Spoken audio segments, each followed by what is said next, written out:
برادرها؟ اینا پرسنتش بسیار بیاگوموس است. چند فویز؟ میگی 70%. بیاگوموس 30% خوب. منه برادرها؟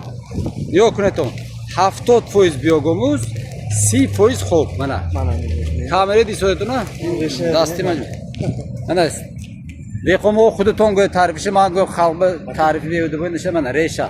یعنی که از زمان شیرین دیگه میشنم چقدر که ریشه خوب نشون نمکنه دگر یعنی که اوزوقه پوره تامین میشه برای راستی نمیخلاص برای دره. نه. دیسویتون برادرها؟ منه نتیجه بیاگوموس. منه.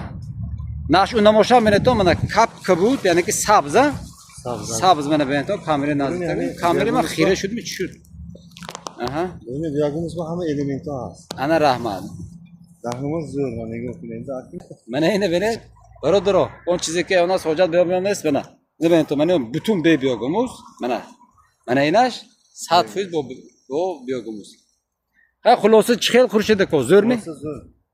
توصیه میدید می؟ توصیه میدیم. نتیجهش دیده ده؟ نتیجهش دیدیم. دیگه اکن بیرون با یکت دیگه تجربه خودتون بیاگوموس کردگان نشان داده گذارین خورشید کو؟